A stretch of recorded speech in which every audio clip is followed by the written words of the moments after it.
Ponosimo se onim što ste učinili za fond i za srpski rod.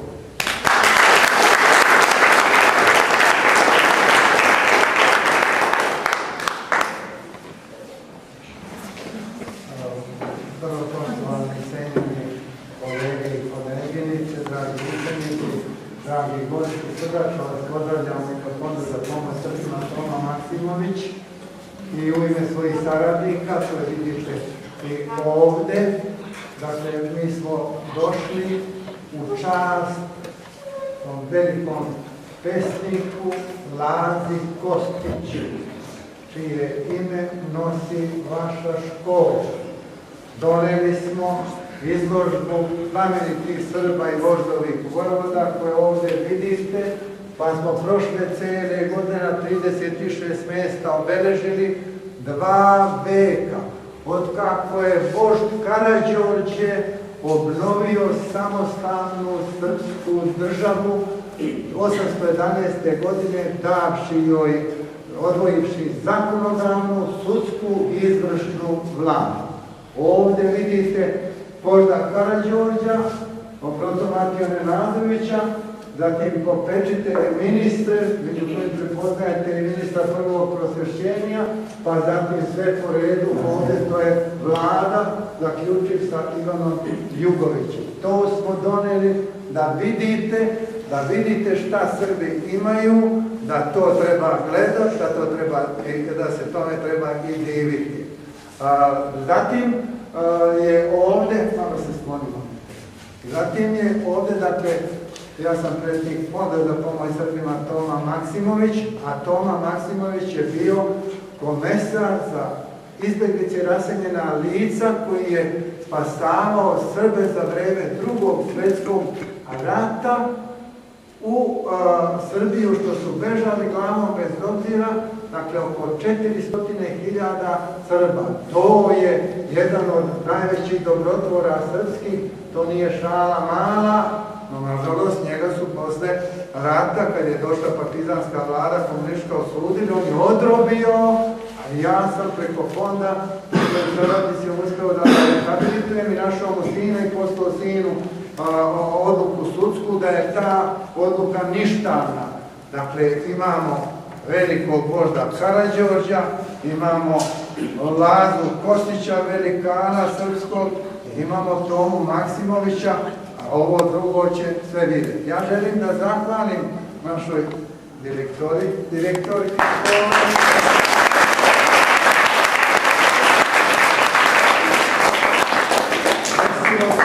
dakle, da smo se ona je mene prepoznala, ja nju naravno, pa dakle, u toku školovanja, mi smo bili zajedno sarađivali i meni je čast, dakle, da mogu da pozdravim vašu cijenjenu direktorsku škole, pa ćemo u daljem toku imati deo programa koji se odnosi na ove godišnjice, uključiv i to što je pre 2 veka tačno Srbija prvi put ušla u domen međunarodnog prava, u ugovor Srbija, odnosno u ugovor Rusija-Turska.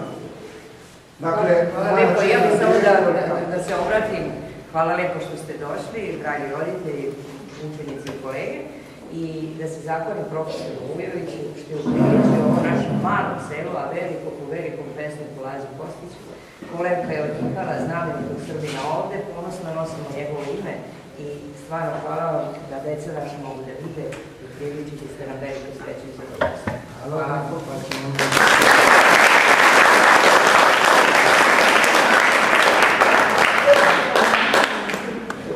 Prilikom ovakvih sastanaka i skupova, a u proteklu godinu dana bilo ih je 36 od Štokholma, u Kosovo i Metohiji u Štrpcu, Republika Srpska, Trebinje, Gacko, Pireća, Nebesinje, pa ovdje Poljoprivredne fakultet, pa Gajdobre sude, 36 škola i bez mene je išlo to ovaj program.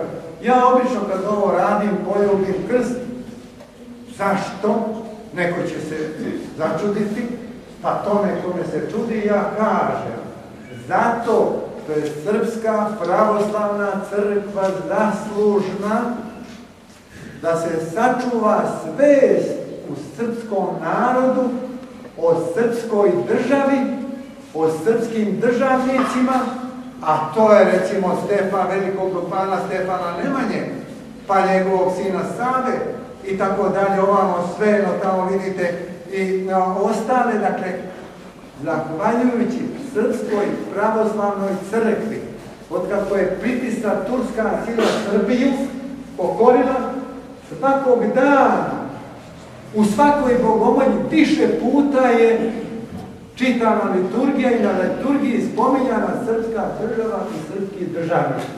Zato ja, da ništa drugo nije, poljubim krst da se zna da to jeste Srpska pravoslavna crkva. Dalje poljubim Gusle. Zašto Gusle? Zato što je posle 1389. godine sila turska pritisla Srbiju, popljačkani, posjeti, po onim manastirima vidite i tamo, to su bile konjušnice za njih, skinuli olovo, sve to radili šta ne treba, nabijali na kolje, zato je Karađorđe i podigao ustanak što se više nije moglo trpeti. Pa vidite kako i seku nabijaju na koplje, na kolje, evo i tako dalje, to su dakle razredni ti zlikovci i sada sve su i učitelji, i sveštenike, i plemstvo, i sve su uništili misleći da će im srpsko roblje biti roblje, ali išle pesme, deseterac, i lirska i epska poezija. Zahvaljujući tome mi smo znali šta se dešava. U mojoj porodici svi do mene su nepismeni. Oni smo znali o događajima tim zahvaljujući epskim pesmama i gusama. Poslušajte sada kad se složi epska pesma gusne unovano tama, malo i kanama budalo, da prevučem, da malo zabudim, možete naš Mišović Petar će vam prevući, to je naš umetnik, guslar jedan od. Znači kad se slože ljudski glas, dakle glas, kad se slože pesme i gusne, to je lepota jedna.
I sa drugim bili su u vrhu Evropi, pa onda još i guste i tako dalje.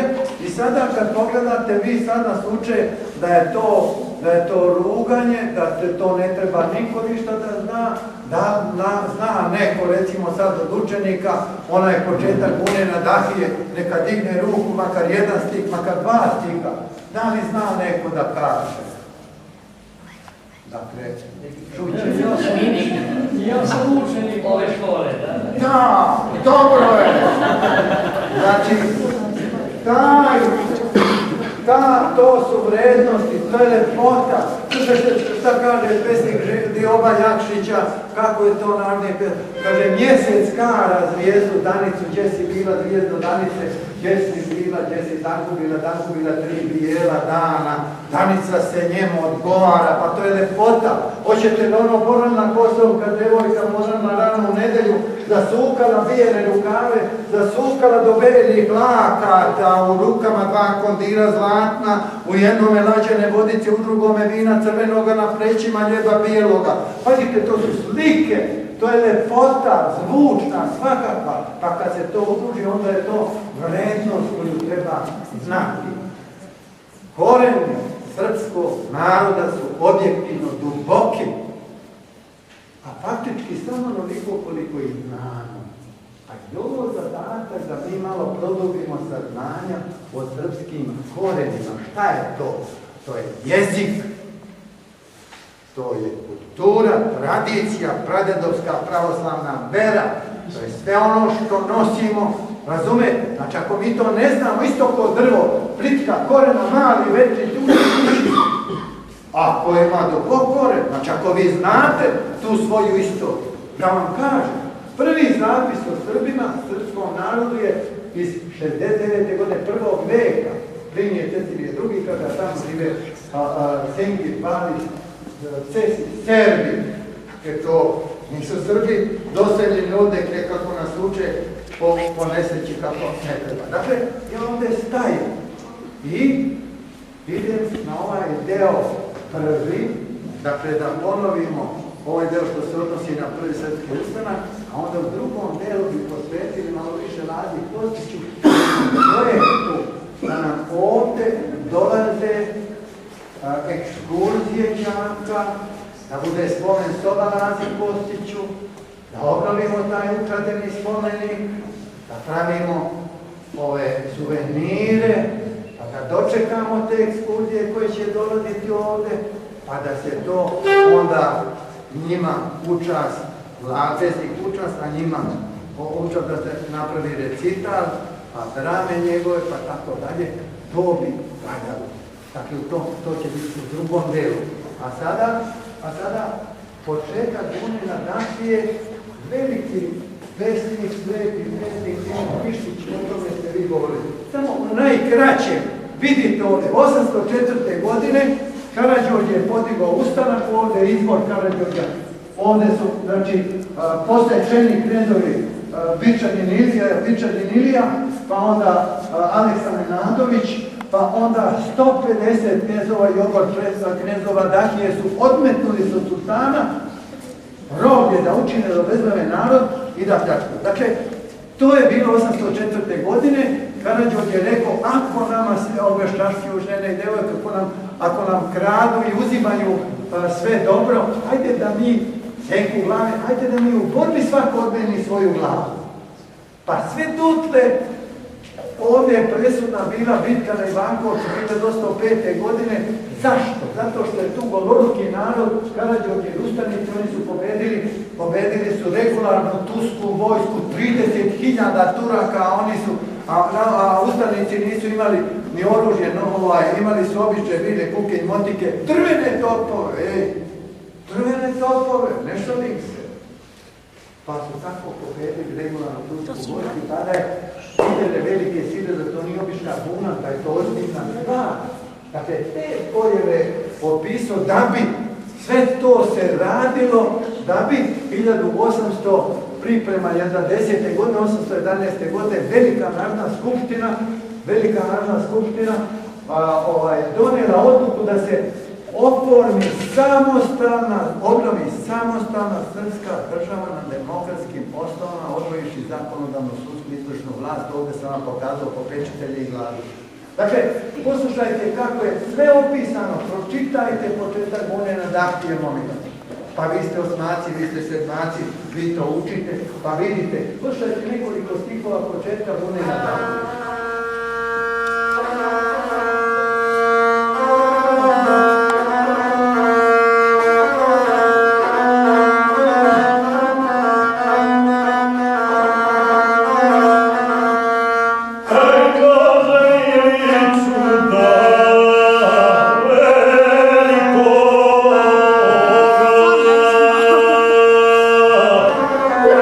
Kada se šćaše po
sam rekao da je sklopljen ugovor o miru između Rusije i Turske.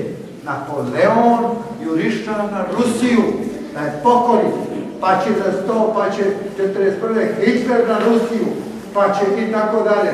Dakle, u tom ugovoru posle propasti Srpskog carstva prvi put, zahvaljujući Rusiji, a još da kaže, čućete vi, ništa nama Rusiji ne pomaže. Pa izvinite. Vidite tamo sliku Petra Velikog, malo se zgonte videvojte. Petra Velikog, 1711. godine Srbi Sava Vladislavić je pomogao Petru Velikome mnogo i u svačenicu i ostaloga i razgraničenju Kine i Rusije. Vidite li cara Aleksandra koji je pomagao Karađorđu, pazite, od 806. do 812. godine 15 do 20.000 Rusa je bilo zajedno sa Božovim ustavnicima. 3650 što sam ja našao, ja nisam istoričar, tamo ih je poginulo 3650, molim. I ruska vojska se morala povući da brani Moskvu i Rusiju od Napoleona i onda su sklopili međudržavni ugovor sa Turskom da se Srbiji da sloboda kao Moldaviji, Vlahiji i Jonskim morima. To je trebalo da bude Austro-Ugarska garant, ali ona umjesto da garantuje da nešto pomaže Srbima, hrišćanima, ona pomaže Turcima, šalje Dunavom, Kranu i Tebanu.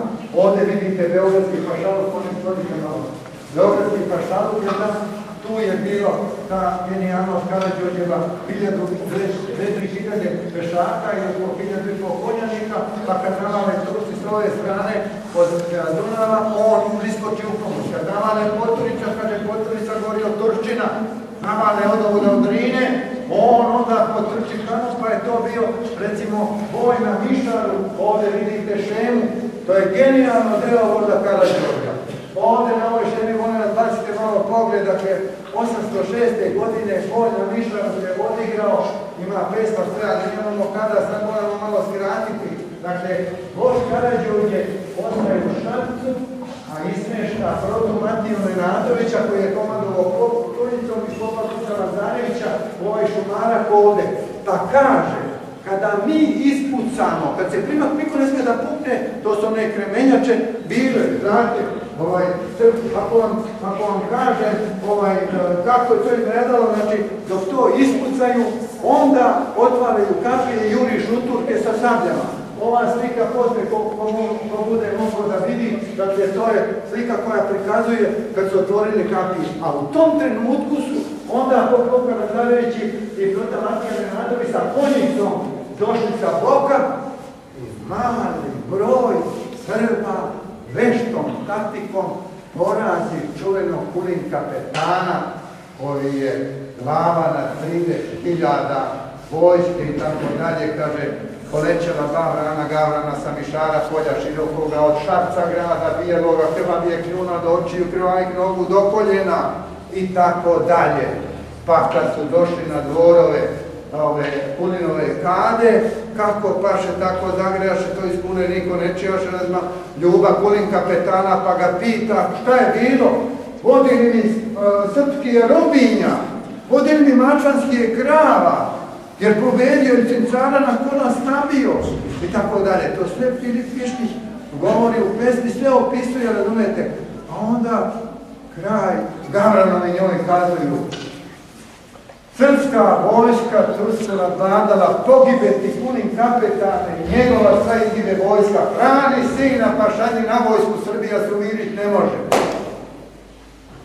Nažalost, 813. godine Srbi su ostali, pa su hrišćani Austrijanci slali pomoć Dunavom Turcima da uništi Srbe, a Francuzi slali hranu i žepanu i pomoć na Damini i ljude da unište srpski ustav posle 13. godine. Tako se je završilo to veliko deo i o tome bi završiti taj deo tako što ću vam kazati nekoliko stihova Gorskog vijence od Petra Pečovića Njegoša, On je posvetio svoje belogorski vijenac posveta brak Oca Srbije. Kaže, nek se ovaj vijek gordi nad svijema vijekovima, on će era biti strašna ljudskijema koljenima. On se 8 blizanaca u jedan mak iznihaše, iz kolevke Beronine i na zemlju pokazaše. Napoleon, Karlo, Blicher, Knez-Wellington i Suvorov, Karađorđe, Bič, Tirjana i Schwarzenberg i Kutuzov. Ali je strava zemlja slavom vojnom njih popio i zemlju iza poprište da se more naznačio. Iz grmena velikoga lako izić trudno nije. U velikim narodima geniju se gnjezdo vije. Ali...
obeležavamo obnovu samostalne srpske države, pa evo sa ovim programom, sa ovim mojim cijenjenim saradnicima, vidite, imamo li mi šta da obeležavamo? Zašto nisu donijeli zakon da se obeležava dan obnove samostalne srpske države? Ja to ne znam. Ali ovdje bih ja sada stao i zamolio ovog cijenjenog saradnika Ostoju Dražića, da on kaže koju riječ o duhu vremena toga doba.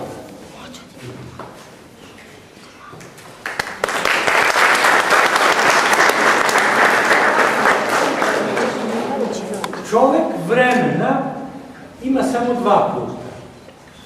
Put zaborava i put sećanja. Kada se u porodici zaborave svoji preci, onda nestaju i potomci.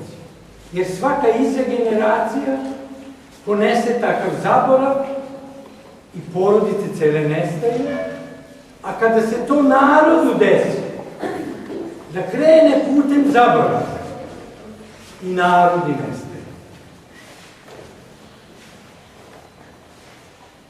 Vreme koje mi sada živimo je tegobno i teskobno vreme. Zaboravljamo puno toga. Otuda smo mi ovde, sada kod vas i sa vama, da pokušamo da vratimo sećanje na izuzetno značajno vreme srpskog naroda i srpske države. U svoje vreme to sećanje se zvalo pametarica, jer su narodi u sećanju prepoznavali i budućnost.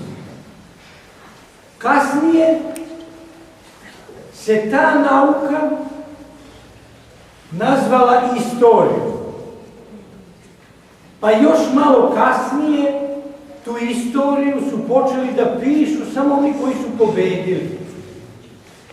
Ali najznačajniji deo istorije nije istorija pobednika, nego istorija istine.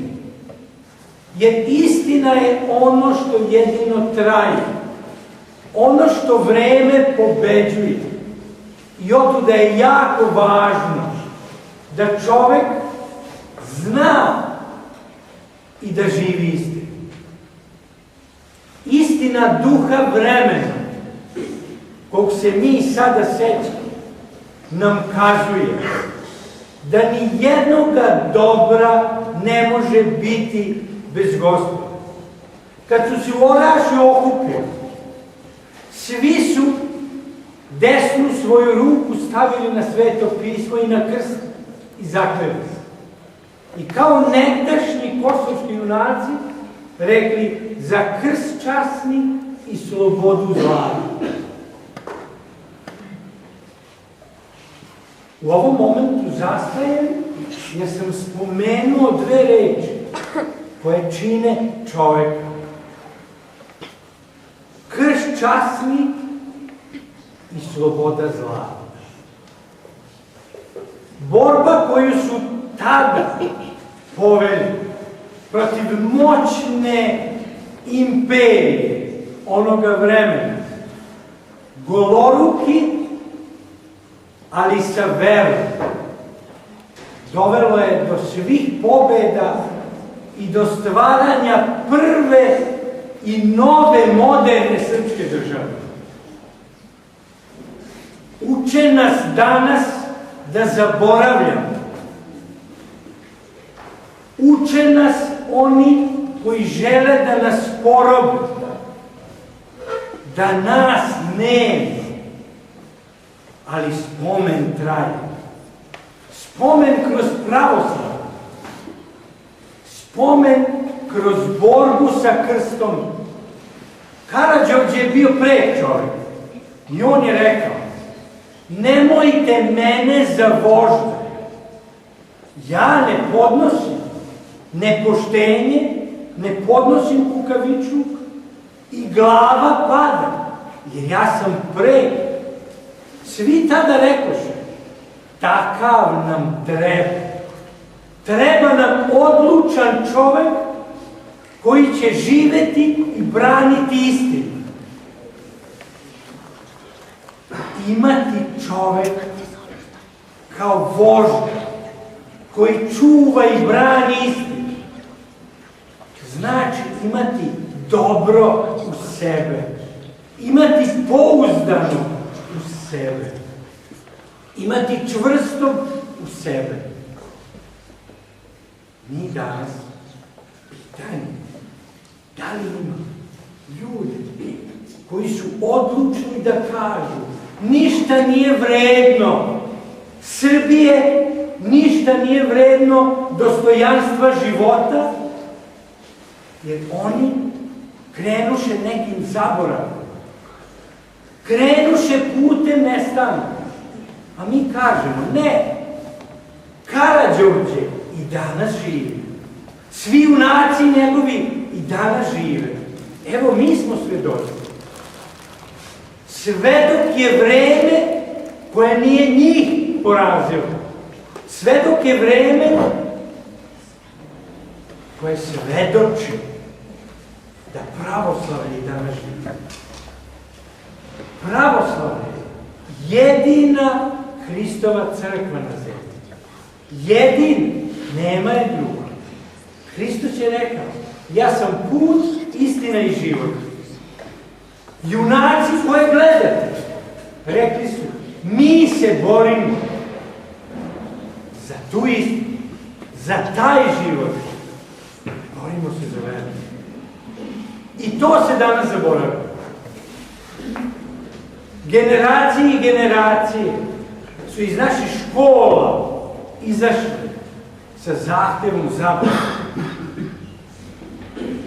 Sa punom verom stojim ovde pred vama da se nikada neće desiti da zaborav prekrije junake prvog srpskog ustanka.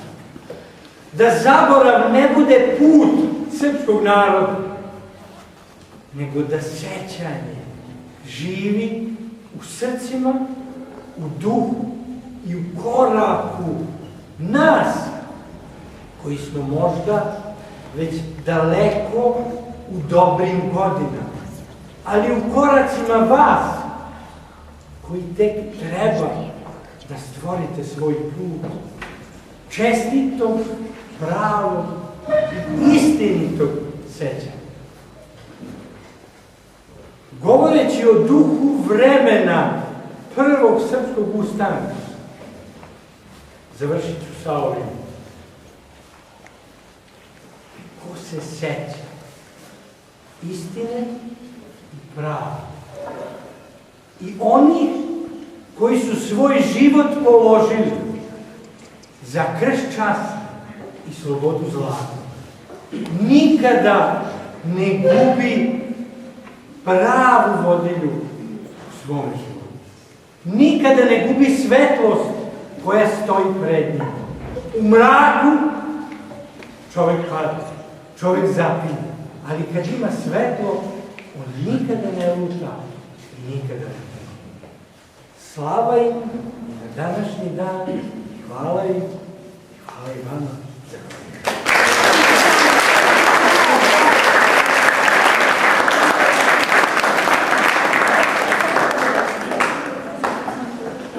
Velikan Laza Kostić. O njemu sam išticao što mi bilo dostupno. Kao ostalo i ovo ću spomenuti, tek da se zna. 2 istraživanja sam sproveo, prevencija bolesti, zavisnosti. Dakle, ja mislim da je život iznad svega, pa iznad škole. To znači da bi trebalo i svako od učitelja i nastavnika da to ima u vidu. Retko, moji svi nepismeni do mene, ja živ. Istraživanje koje sam sproveo, od ovih 1000 ovdje kojih ima 5 njih, ne znam da li su dočekali 30. godinu. Dakle, ovo je knjiga poklonjena prevencija bolesti zavisnosti u školama svakoj učiteljici, svakom odeljenskom starešinu i svakom pedagogu i psihologu osnovne i srednje škole teritorija Novog Sada. A prvo izdanje, ono je otišlo i u Republiku Srpsku i u sve biblioteke i tako dalje. Nemojte zaboraviti da je važno da vi budete naučeni kako da sačuvate svoje živote. Dakle, velikanu u pohode Lazu Kostiću, Lazi Kostiću u pohode došli mi u Kovilj. Kovilj može sa Lazom, tim nebeskim pesnikom, može da se digne iz onoga što je, u čemu je sad, pa da ne čeka šta će to da nam neku investiciju da ne čeka, nego da sam radi i dela. Kakav je bio Laza Kostić? Evo sad će nam nabrojati nekoliko delova, samo da vidite ovako prosto kao telegrafski to. Ajde.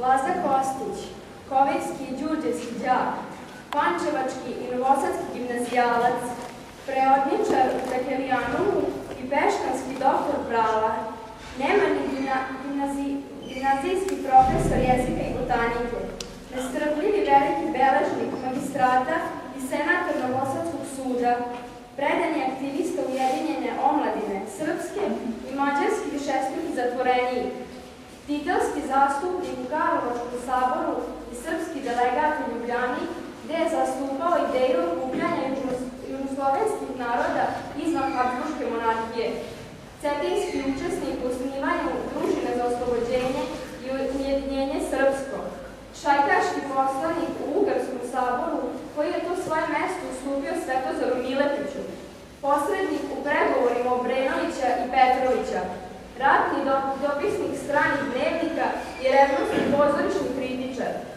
sekretar beogradskog ministra inostranih poslova i srpskog poslanstva u Petrogradu, urednik liberalnog lista Srpske nezavisnost i i osuđenik zbog uvrede kralja, 7-godišnji stanovnik Cetinja i urednik zvaničnog Glasa Crnogorca, Krušedolski najčudniji kandidat za vladiku i romanječki vidovdanski svečar, osnivač sportskih i novinarskih udruženja, pokasnjeli i prinudni zet, bogati somborske porodice, najčuveniji žitelj Ravangrada, gimnastičar i vratolovni trkač, ljubitelj kalambura i iznenađenja, nesklon redu i konvencionalnostima.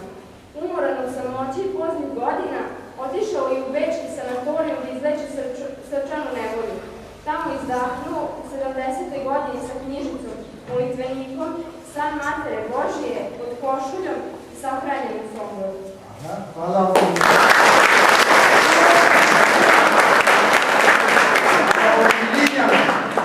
To je Ljiljana, ja kažem hvala vam Ljiljanu. Dakle, Laza Kostić na nekrologu Mihajlo Polidesančić kaže samo jedna rečenica, ali je Laza Kostića bila jedna struja koja mu je prožimala dušu, koja mu je obuzimala sve njegovo biće, a to je struja srpskog rodoljublja. Pa je Laza s tom strujom bio i srpski političar, dakle samo toliko iz nekrologa. A kad je napisao prolog za Gorski vijenac, pa tamo postoji jedna rečenica, pa poslušajte, pošto su njega progonili Austro-Ugari, jer je on zastupao srpska prava, 7 jezika stranih je govorio, pa on dođe u mađarski parlament, pa počne srpski, oni prekinu, ne može, kako to ti govoriš srpski?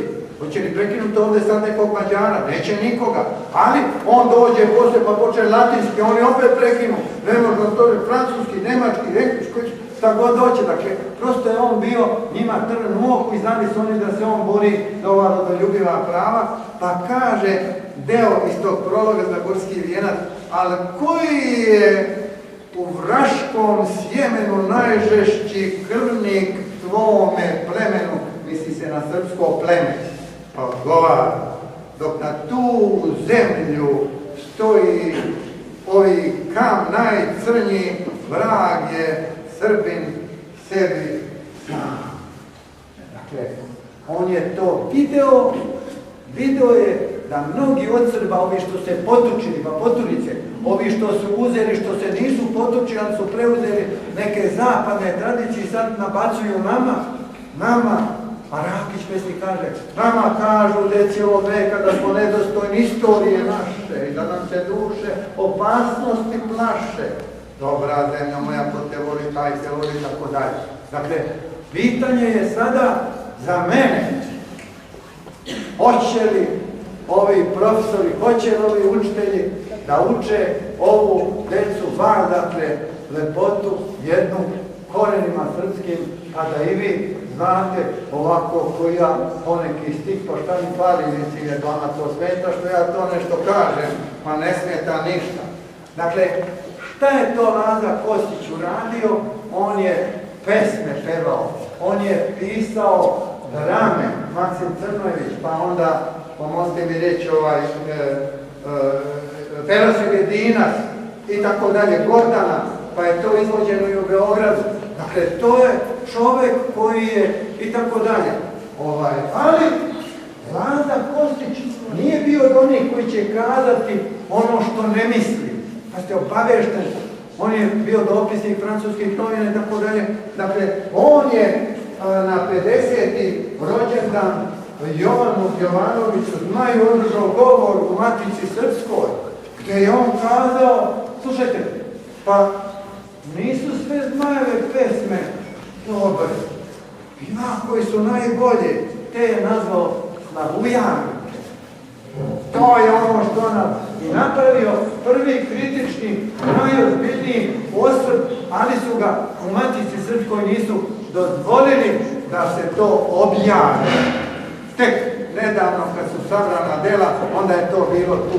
Dakle, prosto nisu mogli da podnesu nisu mogli da podnesu da neko kritički sagledava stvar po cenu anatemisanja.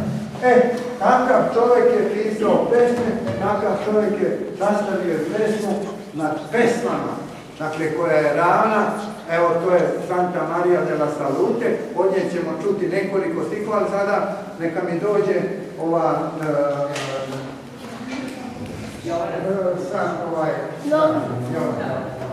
sad ćete čuti među javom i među snom. To će Jovana da nam kaže, da vidite vi kako je to. Laza Kostić, među javom. Srce moje samohrano, ko te dozvao u moj dom? Neumorno pletim sankom, što pletilo plete štankom, među javom i med snom. Srce moje, srce ludo, šta ti misliš spleti? Ko pletilja, ona stara, dan što pleste, noću para, među javom i med snom.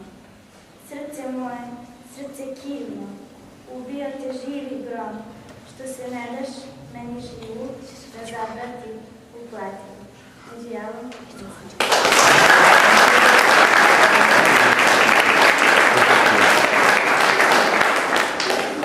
Ovdje vidite Lazu Kostića i Lenku Dunđersku. Ovdje vidite za vas crkvu Santa Maria della Salute. Ovdje vidite momak Kapora, ovako skicu jednu, dakle to dvoje ljudi koji su bili. Šta se desilo? Laza Kostić je bio prijatelj sa Dunđerskim, najbogatijim čovekom koji je imao pozorište u Vojvodini, danas u Novom Sadu, pa je to izgorelo pozorište, pa je imao hotel. Jedna soba je rezervisana bila samo za Lazu Kostić. Niko drugi u ovoj nije bio. I sad kad je Laza Kostić otišao na Cetinje, Lenka je bila 10 godina, 11, Jelena Lenka Dunđerska. I vrati se on posle 7 godina nazad u Novi Sad, 1991. ako se ne varam, kad ono lepotica jedna, tu sad možete da je vidite, možda ovdje malo bolje, dakle lepota jedna, 2 oka da je se nagledaju, visoka, oči plave, piše pesme na nemačkom, svira na klaviru, razumete? Pa onda njih dvoje razgovaraju u Čibu, to će reći u Čelarevu, u dvorcu Dunđerskih, Laza i Lenka razgovaraju koga da joj nađu, to je najbogatiji čovjek u ovom delu, koga da joj nađu za mladoženju, pa to ne može biti svako. A Laza predlaže Nikolu Teslu, ovdje mu vidite lik, Nikolu Teslu, 6 pisama idealno tamo, Laza i Nikola Tesla, dok Tesla na kraju nije kazao, ja neću da se ženim, ja imam svoju misiju, nauku, tako dalje. U tom razgovoru, njih dvoje, dakle, čučure, razgovore, tako, ona će reći u jednom trenutku, ja bih najviše volila takvoga, mladoženju kao što ste vi, kao grom iz vedra neba, da sam vodio.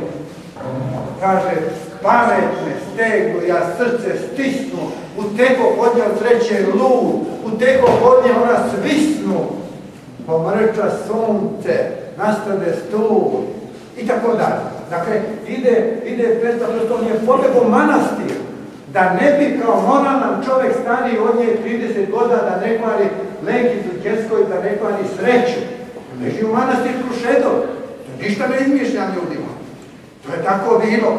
I sada ide pesma Santa Maria della Salute, pa to bi trebalo. Sad ćemo čuti jedan deo od ovoga junaka ovdje. Ajde. Kažu moja bila predane granu, lepši onaj ne vide vid. Iz crnog mraka divna mi svanu, ko pesma slavlja u zorim svit. Svako mi makom zaleči ranu, a težoj rani nastane brid. Šta ću od milja, od muke ljute, Santa Maria della Salute.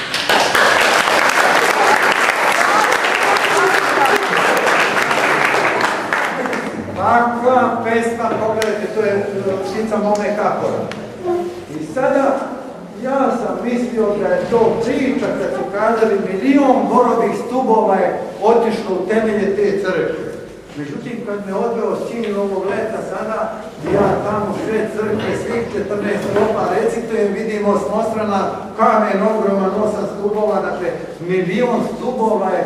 A zašto je podignuta? Podignuta je 1630. godine, bila je kuga u Veneciji i dužni onda 31. išla je procesija, molili se Bogu da zaustavi kuga stala i onda su oni dužni rešio da napravi tu lepu crkvu. I sad ta crkva je sazida, Laza je to video, razumiješ? I sad mu se ukazala ova lepota, pa je tu, dakle, devojka, pa je tu Majka Božija, pa je tu ceo taj splet.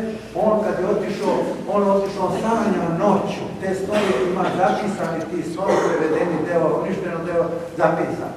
I sada ja ću vam kazati posljednju strofu od te pesme Santa Maria della Salute, pa ćemo onda preći na onaj deo projekta, šta bi to moglo da se ovdje desi, da mi, recimo, dočekujemo te ekskurzije svake godine koje će dolaziti, ja se nadam, u COVID i kad postavimo tu spomentirku i tako dalje, naziv Kostiću i te bise to sve. Dakle, posljednja pesma Santa Maria della Salute, izvidite, posljednja strofa. A kad mi dođe da prsne glava od tog života kridovit kraj, najlepši san mi postaće java. Moj ropac, njeno, evo me, naj, izništavila u slavu slava, iz vesljenice u raj, u njezin zagrljaj, tu će se sve želje da probude, dušine žice sve da probude, zadivit ćemo svetske kolute, bogove silne kamoli ljude, zvezdama ćemo pomerit pute, suncima obašat seljenske stude, da u sve kute zore zarude, da od miline dusi polude Santa Maria della Salute.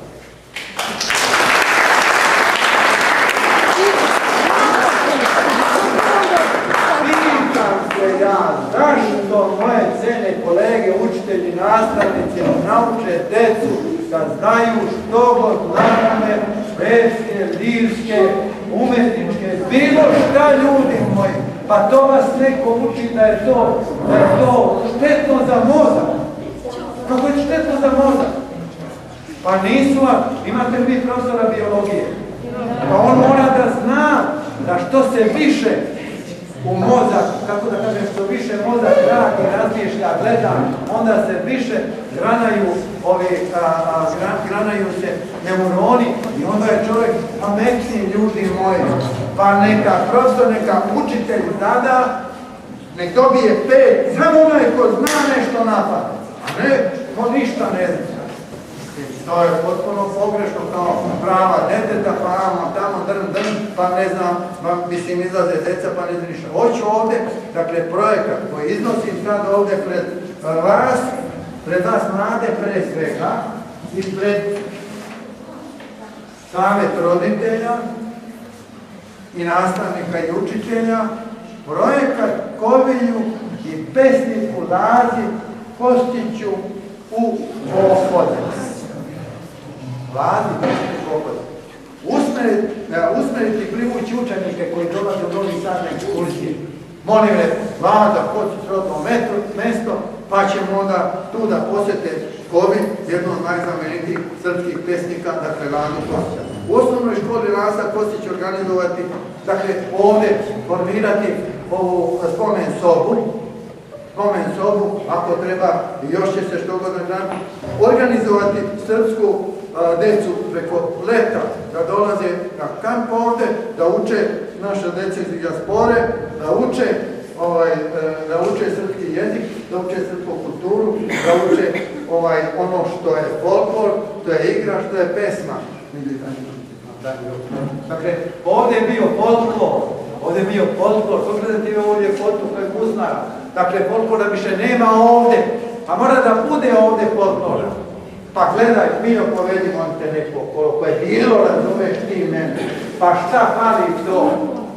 Pa šta fali to? Jer to fali nešto da vi ovdje učite.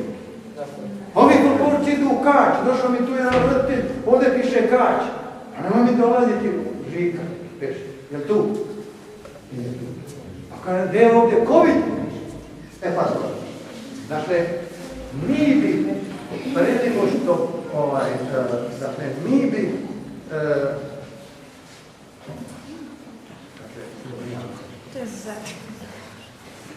trebala mi je Milja da otpeva kada je Karađorđe osvajao Beograd. I ja sam se potpuno zaneo Lazom Kostićem, pa vi se nećete naljutiti, sad dođete.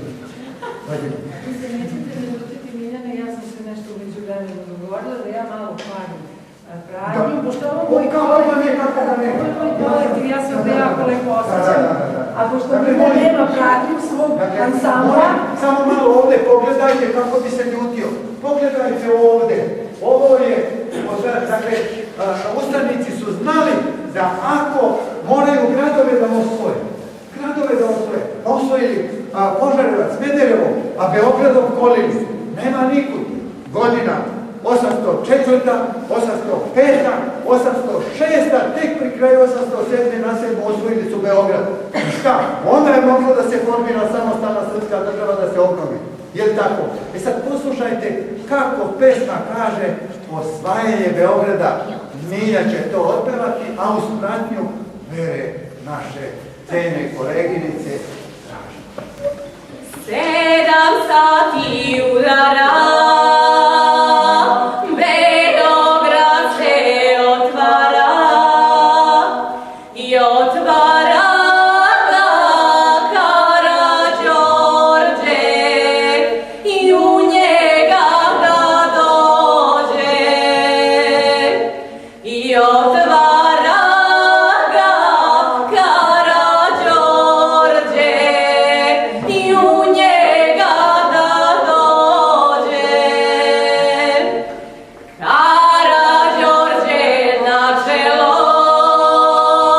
a za njim sve vojvode, a za njim sve vojvode, stupaju Beograde,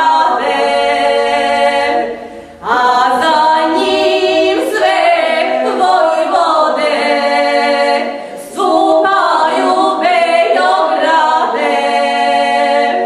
Ustaj mila Srbijo i velika Rusijo, pozdravite pesmama srpskog vožda Đorđija. Pozdravite pesmama srpskog vožda Đorđija.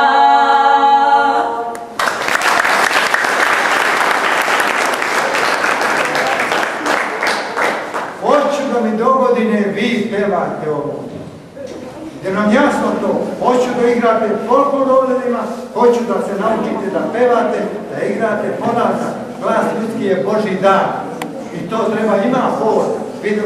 Čuo sam da ima for, pa da se to peva i da Milja vodi u Novom Sadu, igra, jel tako? Škole folklora je žive. Ne tako. Ima Nema, kolega. Nema. Mislim, nemojte me sad izazivati. Marija, gdje Marija? Marija, je tu Marija? Nije. Folklori, ustani, jel ima folklora ovdje? Nema. Ne, dobro, nema. Kud idu? Idu u Karađorđe. Jeste. Dakle, folklorni ansambl Vila, Mačka Grana Milja, dovešćemo i Slađu, koga god hoćete. A kako ćemo to ostvariti, gospodo mlađi? I vi još mlađi.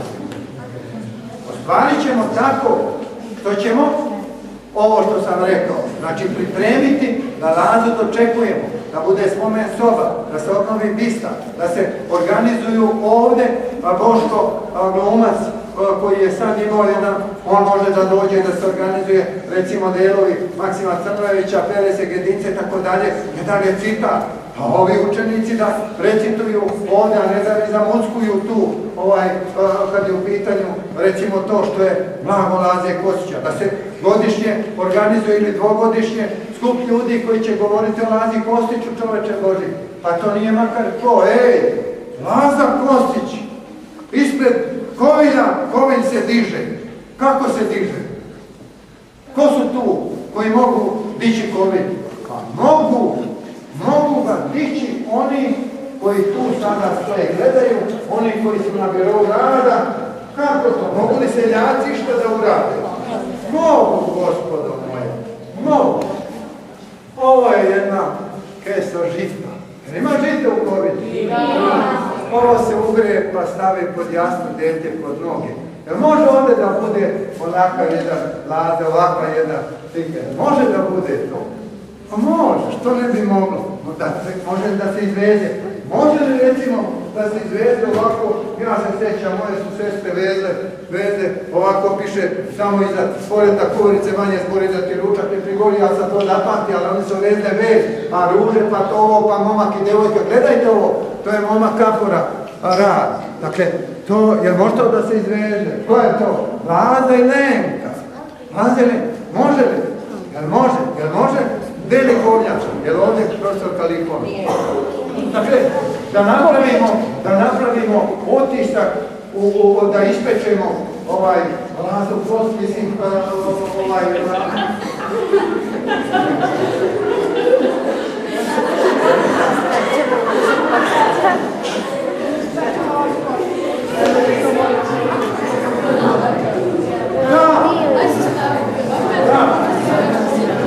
ovo mi poklon iz Moskve donijela djeca što su došli iz Moskve. Može tako nešto da bude i ovo ispomenula? Može pitanje, može li da bude ovako majica kao što je onaj došao jedan tu iskača pa kaže to mi je iskača napravio. Može ovako da bude recimo tu da bude fond Laza Kostića, predam da se formira fond Laza Kostić. I da bude Laza Kostić i da ti koji dođu i u Novom Sadu da se prodaju suveniri. Jer može to? Pa je to nešto, šta je to? Pa to nije ništa. A ovo može recimo, može da bude. Jer može ili ne može? Može li da bude ovakav otisak? Može li da bude ovakav otisak? To je, može da bude. Pa mogu to i deca, mogu. Šta je Lili donelo moje unuče iz Italije? Ovo mi je donelo. Da oprostite nas da to posjeća, dakle neki krivi toranj u pismu. To mi je donijelo. Zato se Eli plaćaju. A mi imamo Lazu, imamo Lenku, imamo sve to. Možemo li mi to da uradimo? Možemo li da uradimo recimo, možemo li, ovo je moja unuka radila, pa tu još ćemo prilesak staviti. Pa vidite da znaju, pa može, pa to ćemo dati kao poklon za privesku Laze Kostića i Lenke Dunđerske i tako dalje. Jer možemo kukuruzovine da napravimo ovako neke luke. Pa gdje su, ne vidim ja, ne vidim to nigdje. Dakle, razumijemo se o čemu govori. Da li možemo, recimo, evo vidite, ovdje su neke školaci, pa nešto i oni rade, šta ovo rade, nešto rade. Jer može, pa će s njima udruživati. Dakle, pitanje, evo mi šta je recimo meni za poklon, gleda, evo deko, ovo ti poklanja tvoja unuka, pa tu ćemo staviti nešto što treba, pa ćemo okviriti u ramet, pa ćemo to osmisliti. Ljudi moji, dakle, pare su tu, osnovat ćemo fond Laza Kostić i pustiti ga na one sajtove i na one Facebooke i da ono što... Šta je? To, mislim, šta sam ja to rekao? Pa to će znati sve da se ovdje pokreće nešto što će omogućiti da Kovilj skrene, da i ovaj seljak što proizvodi žito, da i onaj svaki ručni rad da to rade, pa da vi znate. Da li to može ili ne može, pitam ja vas. Da li može ovo, evo vam da recimo ove šolje, ja doma ovdje neku drugu, kažete, ovo ti je iz Mađarske, kako šolja, možeš misliti, evo ti ga ovaj drugi, može li ovdje da bude, tekst. Tekst. Evo samo piše, ja ću ga kazati. Može malo tišine. Ona me glednu, jedna strofa, ona me glednu dušu svesnu, nikad još ne sinu takav gled. Dakle, može li da bude? Može li da bude tu naslikano, nacrtano? Naravno da mora. Šta sad? Imam još jednu molbu. Dakle, ja molim vas, koleginice i kolege, molim mjesnu zajednicu, molim savjet roditelja, njenu direktorku, vi prenesite molbu mojim roditelja. U ime Fonda za pomoć Srbima Toma Maksimovića molim da primite, da uspostavite saradnju sa jednom školom na Kosovo i Metohiji, to je Štrpce Potočar planine, stalnu saradnju. Kao kraj što je bio dok nisu neki žuti došli i sve pokvarili.